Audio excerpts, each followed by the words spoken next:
Hello, guys. We're back here once again with the Total NASL Roundtable. Week 1 is in the books. I'm joined by Jason, Logie, and Mike. How are you guys tonight? Doing great. Yeah, and Logie's excited. Wheels up in 21 hours, correct? Wheels up, 21 hours, the 904 to the 212, baby. Coming to New York City, live from Jacksonville. So, yeah, it's going to be pretty sick. I'm going to meet John up there. We're going to do some fun stuff. On my Twitter, I asked what video you guys might want to see me and John do. Q&A. We can do something social experimental with the cool kids in New York City at Times Square. Or we can do, I don't know, whatever you guys want to see. Go vote for it on my Twitter. It's pinned. So, yeah. And Mike, let's get into the chat right here. Let's talk about, and let's review the match against the Tampa Bay Rowdies. Yeah, so first off, quite a few people here in Indianapolis, including myself, had issues with the streaming of One World Sports. So credit to our front office and ownership who saw that there were issues and said that they would bring it up to the league, so kudos to them. So because of that, I was only able to see about 40 of the 90 minutes.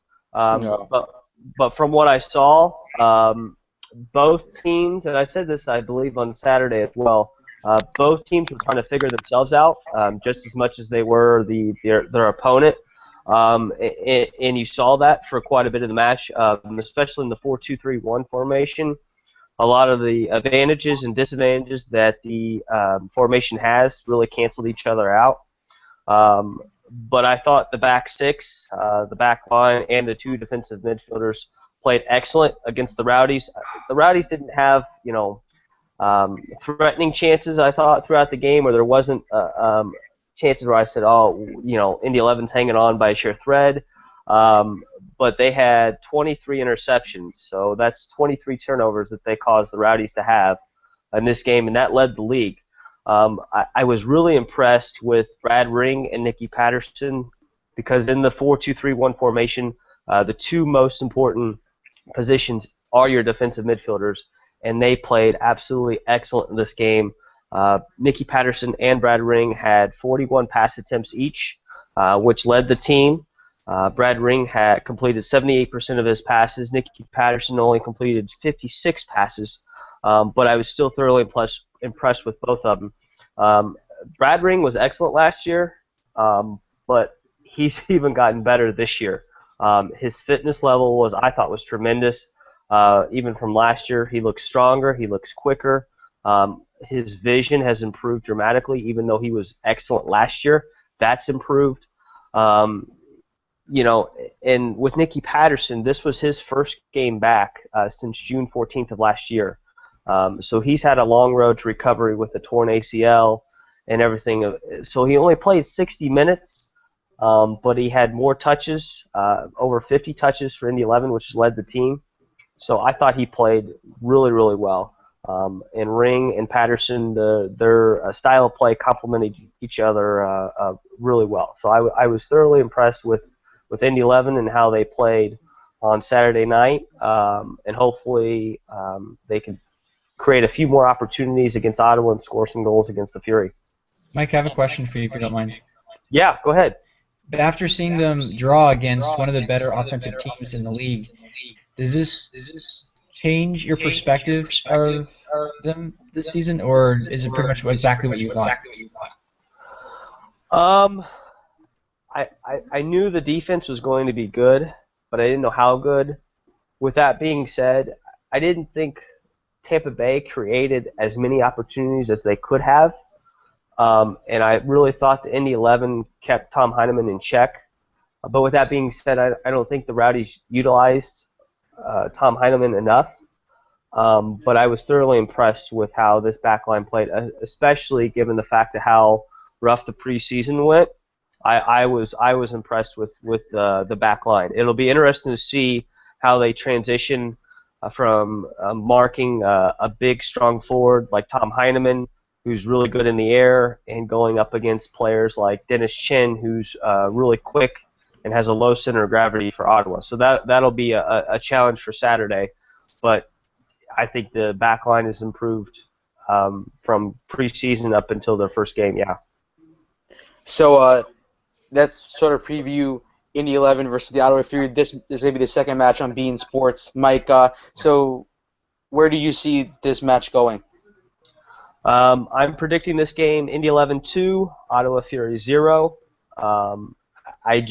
The way the Fury played against the Cosmos, if you look at the match stats, the average position was right in the middle of the field for the Ottawa Fury. So that shows me, or at least shows the fact that they tried to play a high line against the Cosmos. And if you look at the Heat index, a lot of the work for Ottawa was done on the outsides. So I just feel like not only were they trying to play a high line, but there was a lot of gaps in the middle. So if Indy 11 can really expose that, especially utilizing Sinisa Ubi-Peripovic, and allow him to play that number 10 role and get more touches on the ball and spring that attack forward, especially in that final third, I think Indy 11 is going to score a few goals against them. You also have to realize this is a big game for Indy 11. Sinisa Ubi-Peripovic, Nicky Patterson, and Colin Falvey all came from Ottawa.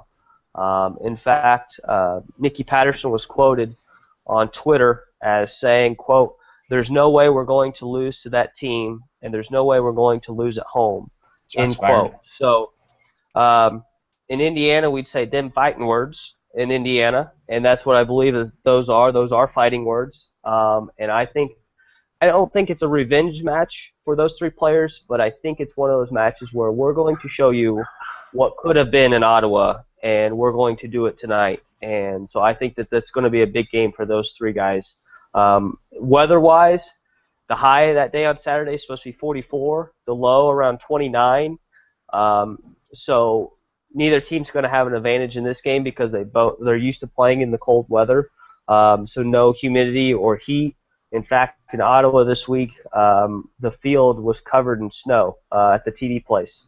So the Ottawa Fury had to train out in some snow this week or go indoors. So, there's no advantage when it comes to the weather for that. But I see Indy 11 running away with this game 2-0. And moving on, Carolina, Minnesota United.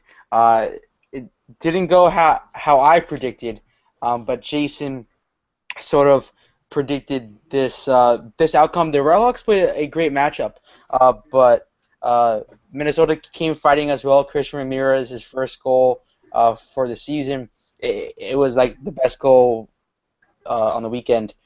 So Carolina 2-1. What are your thoughts, Jason? Yeah, it was arguably one of the best 15 minutes I've ever seen in a soccer game, period. Like the first 15 minutes of the match. The first half, what a way to start the NASL season as a whole. So many people had rave reviews on this with the revamped NASL across the league. If this is what it's going to look like, we're going to have an amazing product. Unfortunately, so many other games finished out with draws for the rest of the weekend, or for the rest of the day, that is. But yeah, my thoughts on the game. You're right. Ramirez started out, really sucked all of the energy out of the stadium with his wonder goal in the 3rd minute of the game.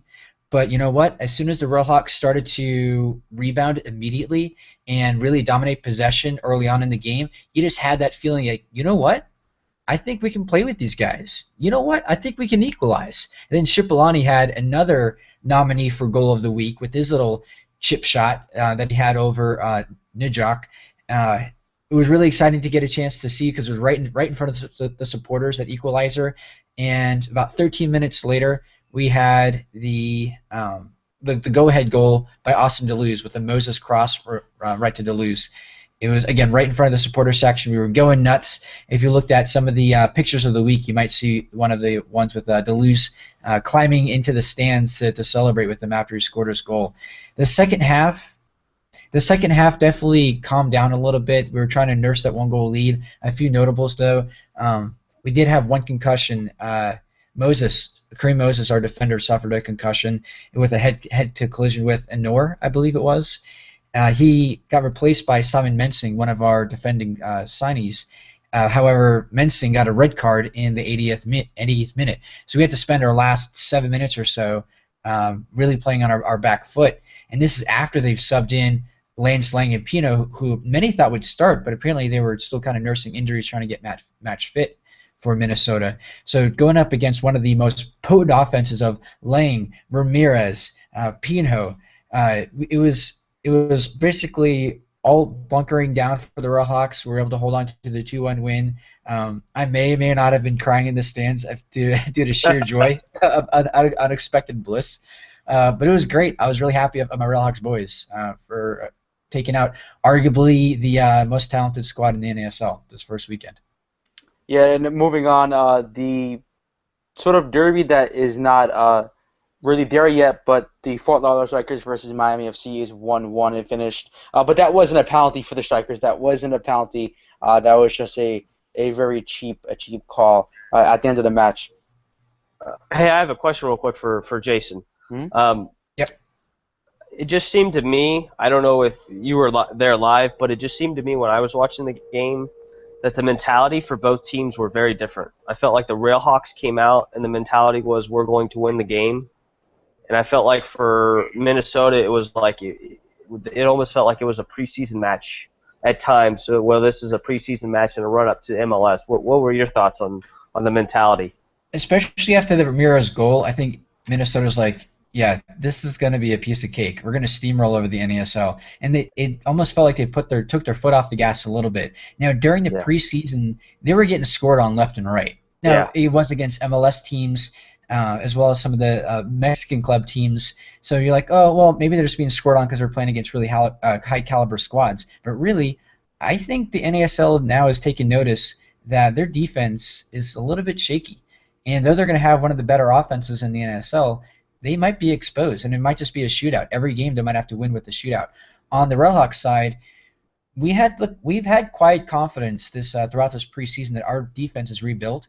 And after getting a chance to even speak with a few players after the match, they were saying, we weren't worried. We knew that we have the offense. We know that we have the defense to hold them at that one goal.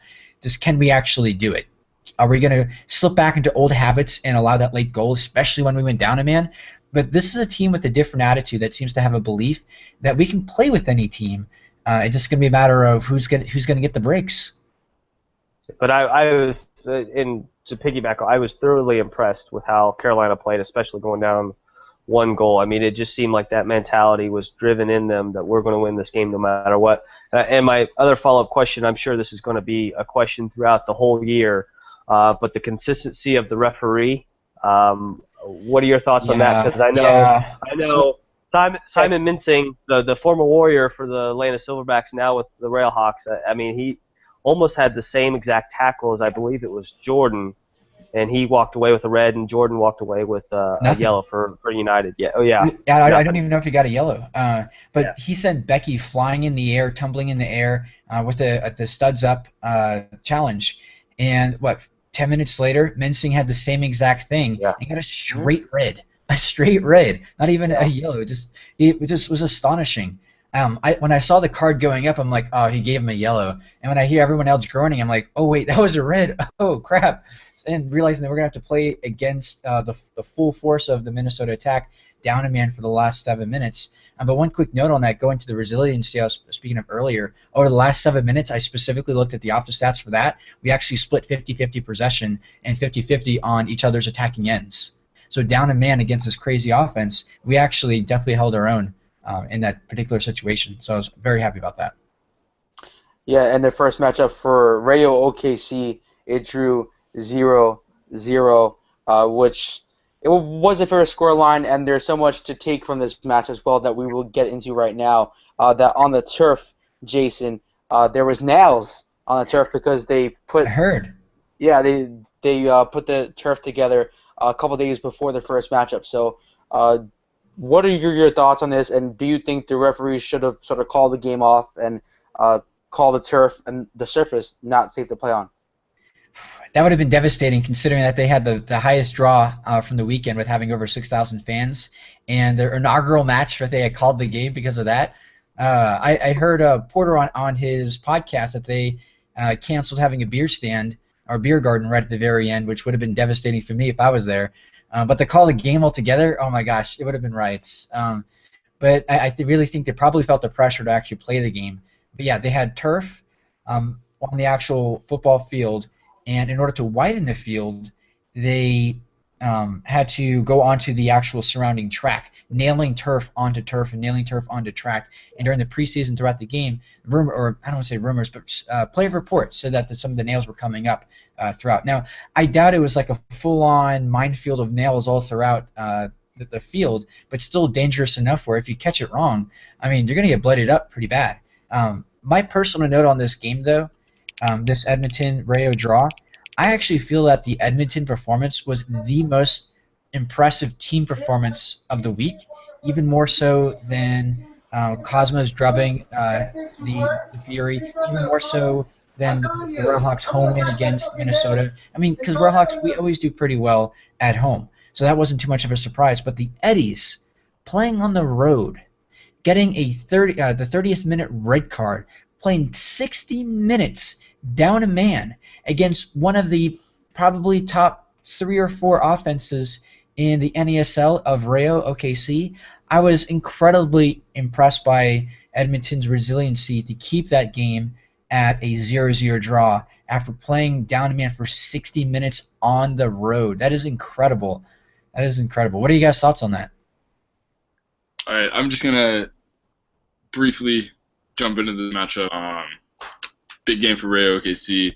They pick up a not lucky, but a very crucial call with the red card against Edmonton.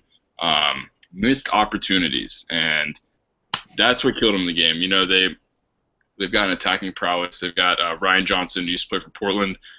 They've got Robbie Finley, an MLS player, a long time. They've got Samras, who didn't start, but he came into the game. I mean, they've just got so much attacking presence up top. Their failure to score was a bit shocking, considering, I mean, if you watch the highlight videos or if you watch the highlights from that game, it was a bit shocking with all the insane opportunities they had during the game. There were plenty of chances that came close, but none of them hit the back of the net. I feel like the win was disturbing for Rayo OKC. Just throughout the whole chain, man, you're controlling the game. It's pretty obvious who's deserving of a win, but the resiliency of Edmonton was strong. It was fierce. It was a good sign if you're an Edmonton fan in your first game going down a man, having to come back just against all odds and try to hold on against a Rayo OKC team that's coming into the league with a fight, wanting to fight their way in with a chance to maybe, I don't know, end up at the top of the table after either the spring season or the full year. So I'm just gonna keep it short. Missed opportunities is what killed Rayo OKC. It would have been good to see them get a win to start out the year, but you just gotta get back to the training ground, find your shooting boots for the next match, and they've got a big game coming up. So. And also, I read somewhere that because of the nails are on the pitch and the problems that they're having with the surface, I heard, and I don't know how true this might be, this is just sort of like a speculation I would believe from this article, but they were saying that the players are not going to play to their full ability when they're playing home because of the surface. So if that is true, then that's really going to hurt Rayo OKC going forward. Yeah, if they continue to have this problem, then John, they're just going to get nailed at home, man. And let's face it. Puns intended. Yeah, for sure. So just the last matchup of our review, New York Cosmos, Ottawa Fury, 3-0. Not that much to talk about, but Juan Arango scoring a brace on his debut, which is very exciting. And then Adam Moffat scoring the third goal. Paisier didn't know what he was doing out of the net, but well done, New York Cosmos. First 3 points of the season. And we're up there with the Carolina Railhawks, which is pretty shocking to start out the season. So let's get to this well prepared preview right now. Let's get going. Carolina Railhawks, and I know Jason is excited for this one. You guys are playing Rayo OKC. Yeah, I think it's going to be a fun matchup. If you're going to try to find what player v player matchup to keep an eye on more than anything else, it's going to be a Derek Boateng in the defensive mid versus James Marcelin, also a defensive mid, and seeing who can control the midfield more. Both guys are huge guys, over 6 feet tall, both very strong, both dominated their matches this past week with controlling the midfield. I really want to see what it looks like, those two guys going up against each other. Again, Marcelin, wait, did I say Mensing or Marcelin a second ago? I'm sorry. Marcel. Yeah. I meant Marcelin in case I misspoke.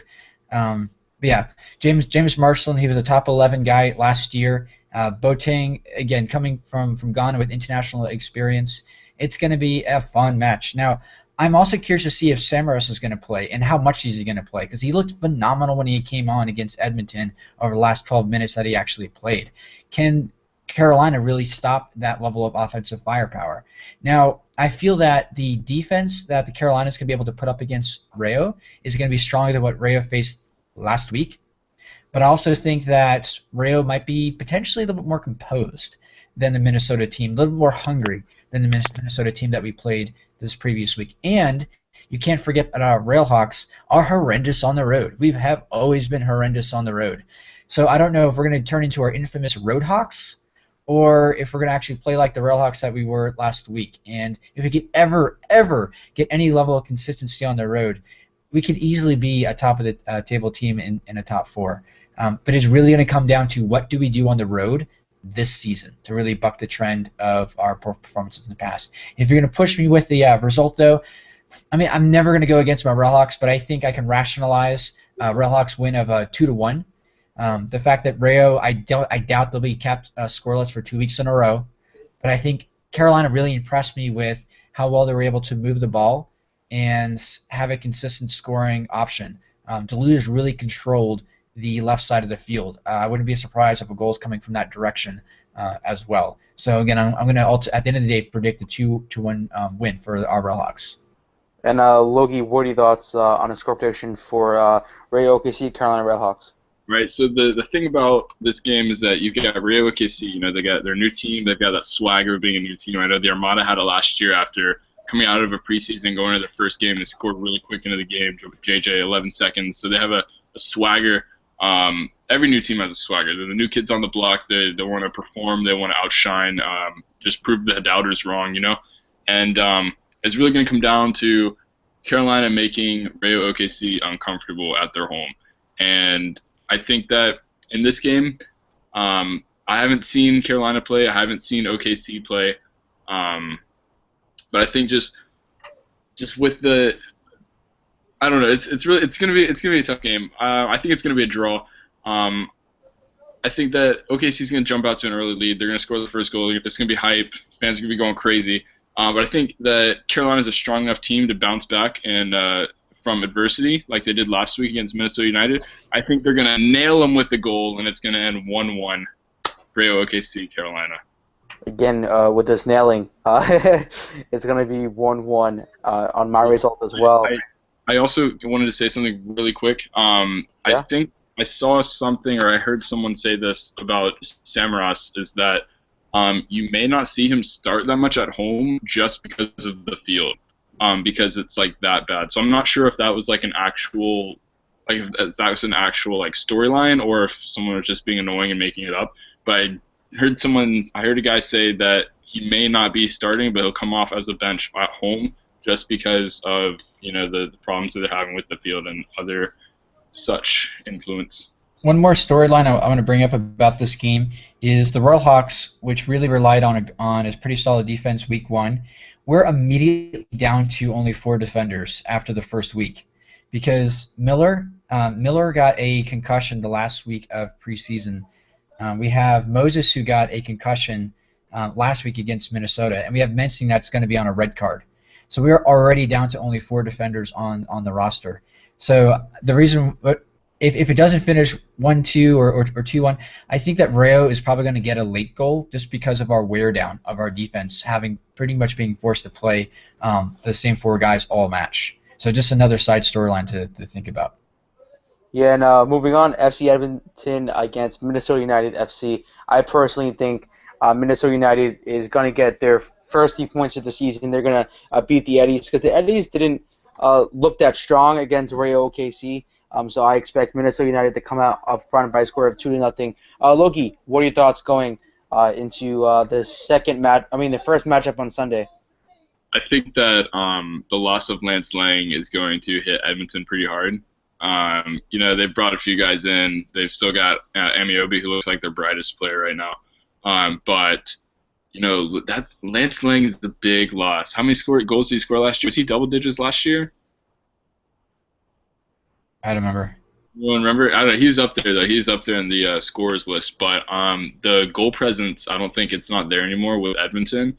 Um, I believe Minnesota United. I think they're going to bounce back. They're going to come back from a difficult loss in Carolina. I say 3-1.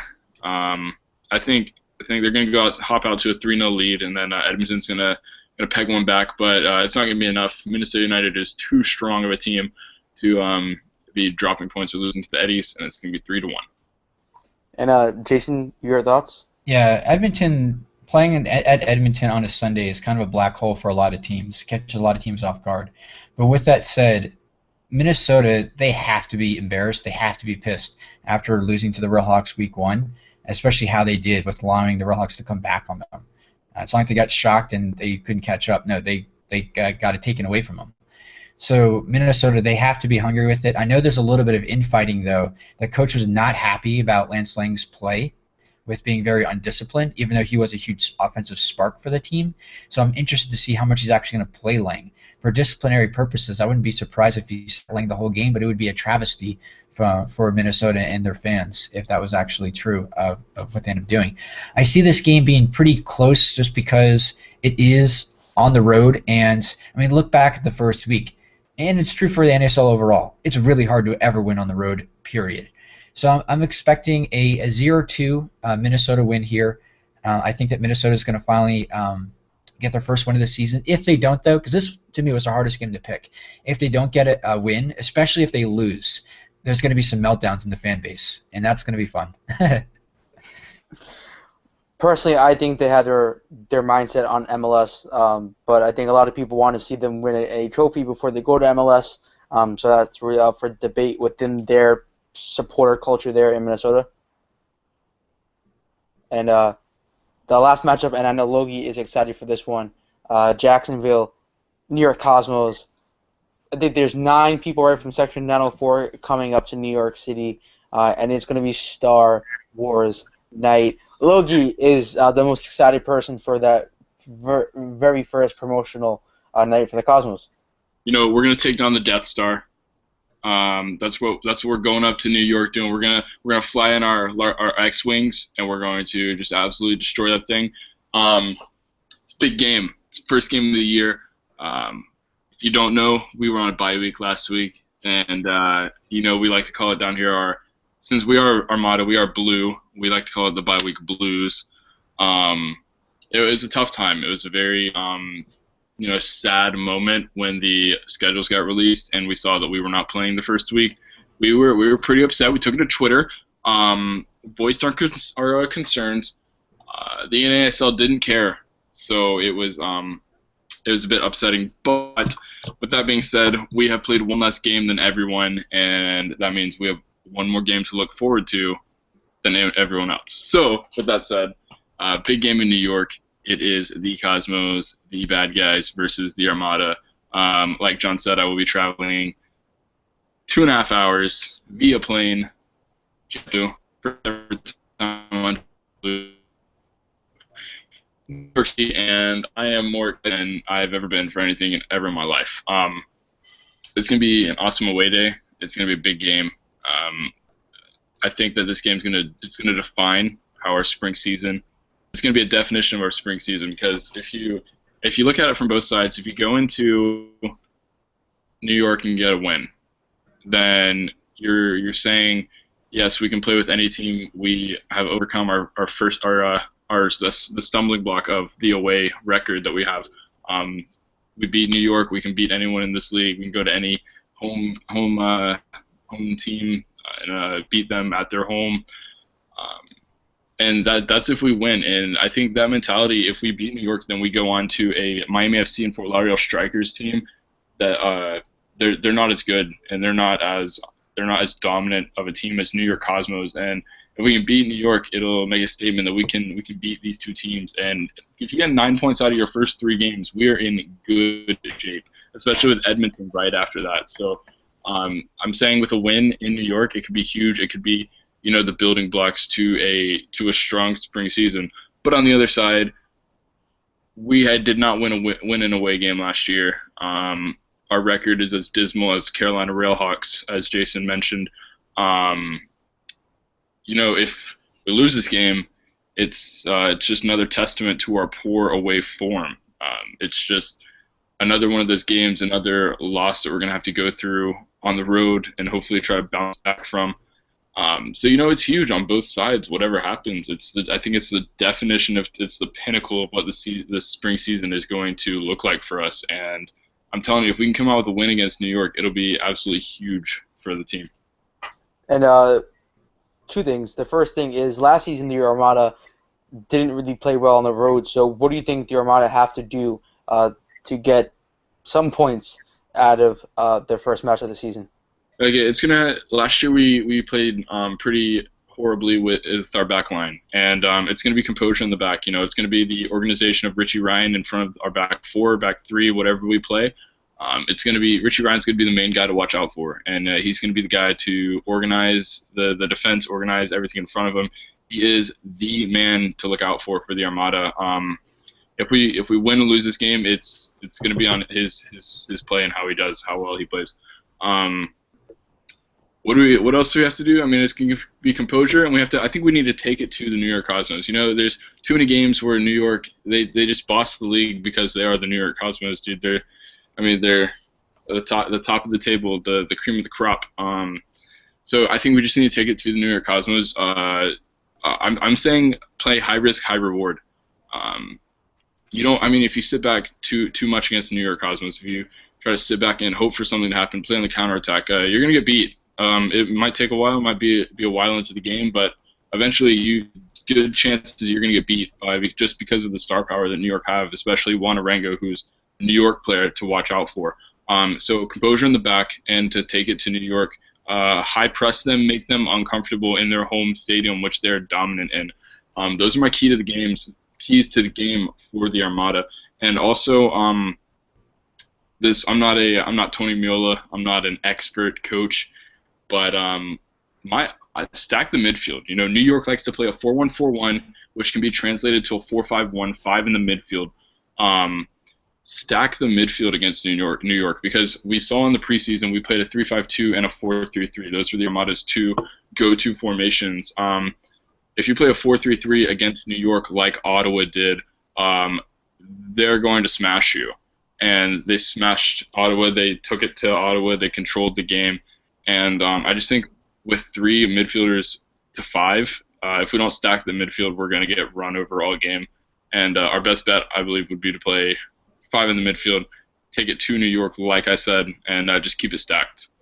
And against the Fury, to note here, there were some things to take away from the Cosmos. Even though they won by a scoreline of 3-0, their defense was a bit shaky. So if the Cosmos could get that right throughout the week leading up to the Armada matchup, I think we will have a very, very, very strong squad going into the Armada matchup. It depends on what the mindset's looking like for the Armada players. They're going into New York. It's pretty much a newly assembled team. What are their emotions looking like? How are they feeling coming into this game? Are they feeling, it's New York Cosmos, they beat Ottawa 3-0, they're the champions of 2015, I don't know how this is going to go? Or are we going to be like, hey, this is a new year, this is a new team, this is a new fight. We've got Meola leading us, new head coach. It's his first year, but we're going to show out for him. It really depends on the mentality. Definitely need to come in with a positive mentality, especially because it's your first game. You've got 9 people coming up from Florida just to support you. You want to show out, man. You want to show out, and you just want to show week 1 of your season that you can be a force in this league, and that is not a pun for being Star Wars night. And just because it's Star Wars night, you could just take a selfie with Darth Vader. Just because it's New York on a Sunday, you know what I mean? So, Jason, predictions: Cosmos, Cosmos or Armada. Yeah, Logie was talking about the preseason, or he was talking about last year always wearing blue on the road. I think they call it preseason, or they called it road blues because you guys never won on the road. But until you guys can actually prove it otherwise, there's no way I can possibly pick Jacksonville to win this match. I think it's probably going to be very emotional the first half, considering it's Jacksonville's first game, probably 1-1 at halftime. but that's when the Cosmos are going to really take over and show their experience and show their poise and probably finish the game 3-1. Yes, I'm going for another 3-0 victory. Let's go. Let's get it. That's like as Logie said. Let's bring it to the Armada, but he said it the other way around, of course. Yeah, and my prediction for the game, Jason, John, I don't know what you guys are talking about. I totally disagree with you guys. Just kidding. It's going to be a tough game. I don't think that the Armada are going to pull it out, even though I am decorated in the blue and gold, the blue and white every day of my life. I'm even wearing the hat and stuff now. But, I want to see the guys win. I'm going up there hoping that they win, but I don't think they pull it out this week. I mean, it's a tough New York Cosmos lineup. But I know John is giving me a little smirk over there. He's like, yes, I'm glad I'm hearing this, Logan. You're making me very happy. No, but it's a tough game, and I think it's going to be let's see. I think it's going to be a 2-1. I said a draw in like a group chat I have with like the 904 guys. I said that we would draw 2-2, but just thinking about it, last second decision, I think it's gonna be a 2-1. Maybe we'll score first, and then they're gonna bounce back too. So the nice thing about this format is that nobody watches it, so we can change our minds as much as we want. Yeah, so Logie, he's gonna go to sleep in that outfit right there. He's gonna wake up. He's gonna go on the plane in that outfit and all of that, right, Logie? Yeah, I'll be actually so I'll be waking up tomorrow. I'll be sleeping in a little bit, and then we're gonna pick up the guys. We're gonna head to the airport. I'll be in my I showed it on a previous roundtable. My Adidas kicks, my blue and gold kicks, and then I'm gonna be wearing my blue sweats with my Armada. This Armada shirt. Well, I don't know. It's gonna be cold in New York, so I might throw a long sleeve underneath. And then I'll have my good old business jacket, my zip up on, and my Armada hat. And I may wear my bandana tomorrow with my Beats by Dre. You never know. You never know. It's gonna look like a pro soccer player, pro basketball player coming off the get ready for a game. Yeah, I'll be decked out in Armada stuff, and I'll probably sing a chant in JFK. Jacksonville's going to be the first team to bring a mascot up the road. No, we actually pack the inflatable Squid Vicious for road game. No, I'm just kidding. That's a joke. Oh God, if that was real, I don't know what would happen, really. Well, we would put it over the camera side stand because no one sits over there, right, John? Yeah, you're totally right on that one. It's just an empty spot. What should we do with that area? Let's just put a squid on there, right? We tarp it like the Railhawks. That's what we do when we have empty seats. Let's put tarps on it. Advertisements. Yeah, be a great addition. Bringing some more money to the club. Okay, so that does it for this week's edition. You can like the video, comment if you enjoyed, and what did you enjoy within our chat here. John. We didn't predict the other games. We didn't pick Miami and Tampa Bay. Yes, we did. No. When was that? Let's get to it now, man. I forgot. That's all right. Miami, first game at home. Miami FC coming up against Tampa Bay Rowdies. I think Tampa is going to come to win 2-0 on the road, hurt Christy Andauer's hopes and Miami FC's dreams. That's my prediction. My prediction of this match is that both teams will finish with 10 men. They each individually last week had the most number of fouls, and they were the most aggressive teams. And the fact that it's an in-state rivalry potentially that's going to be budding, I feel like this game is going to finish 10-10, and that's going to open up the match to have it finish with a 2-2 draw. And yeah, this is a great second matchup for Miami FC. This is their second time playing an in-state rival, which is very exciting. I really think Miami FC is gonna beat the Rowdies by a scoreline of 2-1. And Jason said that the last match that we forgot to preview is Indy Ottawa with our scoreline. So Jason, you want to start out? Yeah, just real quick. I think Indy's gonna win 1-0. I don't think Indy fully has the firepower that they were hoping that they're gonna have this season. Consider that Ottawa did beat Indy 2-0 in the preseason, but it was the preseason.